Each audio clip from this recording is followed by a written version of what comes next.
બસ બસ. Hi friends, good morning. કેમ છો બધા? મજામાં? બસ જો અમે એકદમ મજામાં છીએ. અને બસ જો અત્યારે હું આવી ગઈ છું મમ્મીના ઘરે. કેમ છો મમ્મી? મજામાં? બસ મજામાં. કેમ છો? મજામાં તમે? બસ બધા એકદમ મજામાં છે ઠંડીમાં અત્યારે તો. બસ જો અત્યારે મમ્મી બનાવવા જઈ રહી છે શિયાળુ પાક. આ મમ્મીની સ્પેશિયલ વેરાયટી છે જે દર વખત શિયાળામાં બનાવે છે.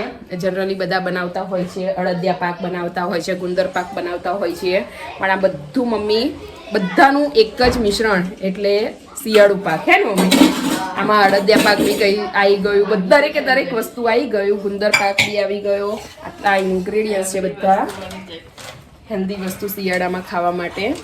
તો અહીંયા કોપરાનું છીણ છે, પછી ગુંદર, અખરોટ, બદામ, કાજુ, કિસમિસ, ખારેક, આ અડદનો લોટ છે, ગોળ. અને દેખો ફ્રેન્ડ્સ, બનાવવાની હું આખી રેસીપી આજે મમ્મી બતાવવા જઈ રહી છે. તો ગુંદર છે ને એને તળી લેવાનું છે પહેલાં, સહેજ સહેજ તળીને એને કાઢી લેવાની છે. અને આ દરેકે દરેક જેટલી વસ્તુ છે એને બધી થોડી થોડી તળીને કાઢી દેવાની છે બહાર. અખરોટ છે, બદામ છે, કાજુ છે, પછી જે છે ને બધું તળી લેવાનું છે થોડું થોડું. અને પછી એને મિક્સરમાં ક્રશ કરી દેવાનું છે. ગુંદર તળાશે ને એટલે આ રીતે ફૂલી જશે.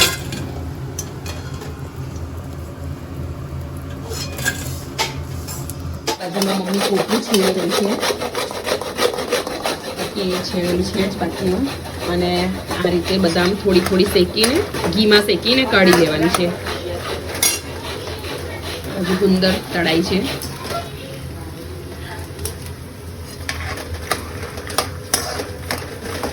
દરેક ડ્રાયફ્રૂટ્સ થોડું થોડું શેકીને કાઢી લેવાનું છે આ રીતે. દેખો ફ્રેન્ડ્સ, આ બદામ, અખરોટ, ગુંદર, કાજુ બધું શેમાં કાઢવું છે? એમ જ કાઢું? હા, આમાં ડાયરેક્ટ નાખવું છે.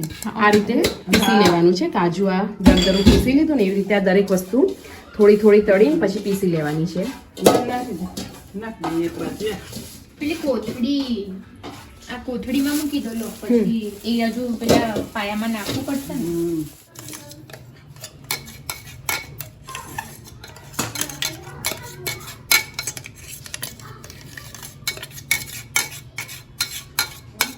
હા, દેખો ફ્રેન્ડ્સ, આ બધું જ આપણે ડ્રાયફ્રૂટ્સ ક્રશ કરી લીધું છે, મિક્સ કરીને ગુંદરથી માંડી બધું જ.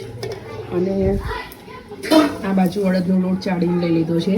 હવે આને શેકી લેવાનો છે ઘીમાં. દેખો ફ્રેન્ડ્સ, આ શેકવાનું ચાલુ કરી દીધું છે લોટ ઘીમાં. આ સારી રીતે શેકાઈ જાય એટલે આમાં બધું જ એડ કરી દેવાનું જે તળીને ક્રશ કરીને મૂક્યું છે.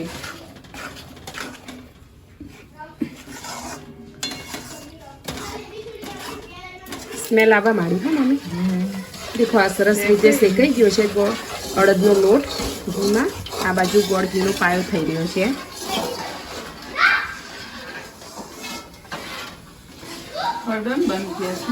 હા, સ્મેલ આવે છે બહુ સ્ટ્રોંગ એકદમ.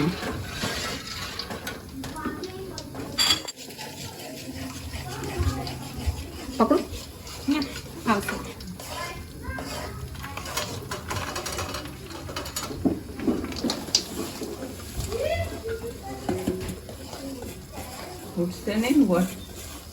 ના નહીં ના ફૂટે. ફૂટે.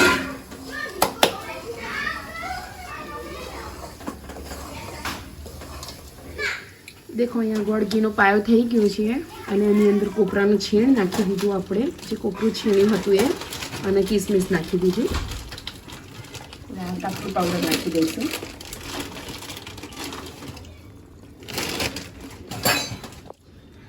ખસખસ અડધી અંદર નાખવાની ખસખસ, અને થોડી ઉપર ડેકોરેશન માટે. ડેકોરેશન નહીં, શું કહેવાય? ગાર્નિશિંગ માટે. મસ્ત સ્મેલ આવી રહી છે, જોરદાર. એમાં ઘી ગોળના પાયામાં કોપરું થઈ જાય ને એટલે બહુ મસ્ત સ્મેલ આવે. એકલો પણ લચકો લઈને ખાઈ શકાય. અચ્છા, જેને ભાવતો હોય ને. તું બહુ ખાધી હતી ને મમ્મી પહેલા? હા, હે ને? ઘી ગોળ ને કોપરું ઠંડુ પડવા દેવું પડે હો, નહીં તો જીભ ચોટી જાય. ઠંડુ થાય તો ગળે ચોટી જાય. હા આ તો ખબર છે ગરમ ગરમમાં પેલા નાના લાડુ વાળતા હતા મમ્મી, પેલા મમરાના લાડુ ઘી ગોળના પાયામાં તો કેવા હાથમાં ફોલ્લા પડી જાય. લાડુ હોય ને જે ગોળ ના ગરમ ગરમ વાળવાના હોય ને, બહુ ભાવે. ધમાલ મસ્તી.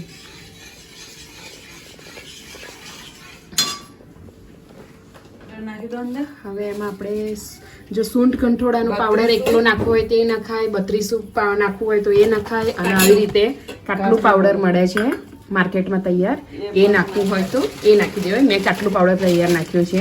આમાં બધું જ આવી ગયું, સૂંઠ કંઠોળા.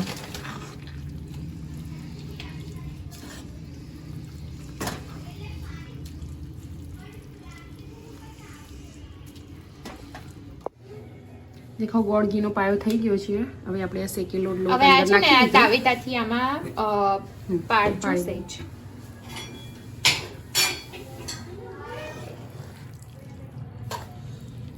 હવે નાખવા મળો.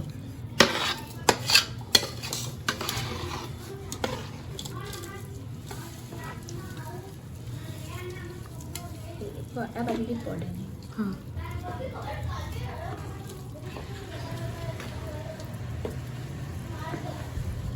જય ગણપતિ બાપા.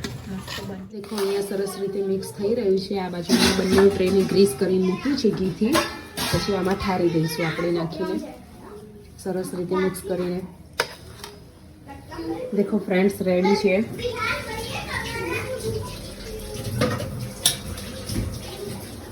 એ ઠંડુ થઈ જાય એટલે કાપા પાડી દેવાના અને પીસીસ કરી દેવાના. મજામાં?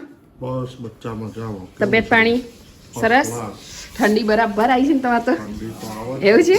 ચાલવા જઈશું એટલે વોક પર જાવ છો એમ? શું વાત છે, રેગ્યુલર જાવ છો? આહા સારું કહેવાય. ભાડો ના જવાય. હા એ તો ક્યારેક તો ચાલે એવું. સરસ. ચા પીના થોડી ના બિલકુલ નહીં. થોડી પી. દેખો ફ્રેન્ડ્સ આ મસ્ત થીજી ગયું છે. અત્યારે ઠંડી છે એટલે. અને હવે સરસ પીસીસ પાડી દીધા છે આના મેં. હજી આના પાડી દઉં છું હવે. દેખો ફ્રેન્ડ્સ આ મેં પીસીસ કર્યા છે.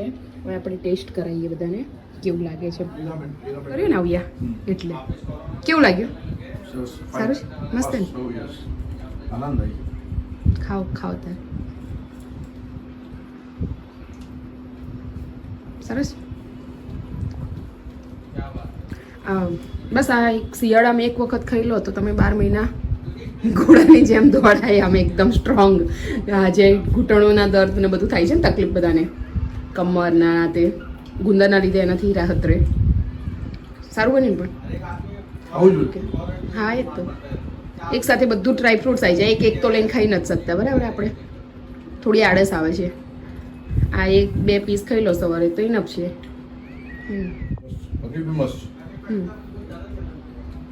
દેખો ફ્રેન્ડ્સ હવે હું વિચારી રહી છું કે હવે શું જમવાનું બનાવું. ફાઇનલી અમે ઢોકળા બનાવવાનું વિચારીએ છીએ. પપ્પાને ખીરું લેવા મોકલ્યા છે. મેં ત્યાં સુધી મારું કામ જે હતું એ બધું થોડું ઘણું સાફ સફાઈનું ને બધું પતાવી દીધું. હવે જમવાનું બનાવવાની તૈયારી કરું છું. મને થયું લાવ ત્યાં સુધી આ કુકર ચડાવી દઉં ઢોકળા માટે.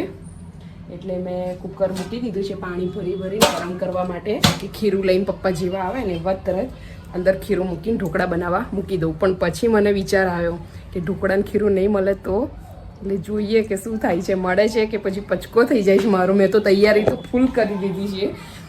હજી તો જો ગેસ બી ચાલુ છે. ખીરું બજારમાં પડ્યું છે. મેં ગેસ ચાલુ કરી દીધો છે ત્યાંથી કે ગરમ થઈ જાય તો ત્યાં સુધી ફટાફટ આવે એવું ઢોકળા ઉતારવાનું સ્ટાર્ટ કરી દઈએ. હવે જોઈએ છે પપ્પા લઈને આવે છે કે પછી પ્રોગ્રામ ફરી જાય છે મારો આખો. બસ ચલો આવવા દો. ચલો ભાઈ ફાઇનલી આપણે ખીરું મળી ગયું છે એટલે હવે ટેન્શનની કોઈ વાત છે નહીં. હવે બની જશે ઢોકળા જ ફાઇનલી.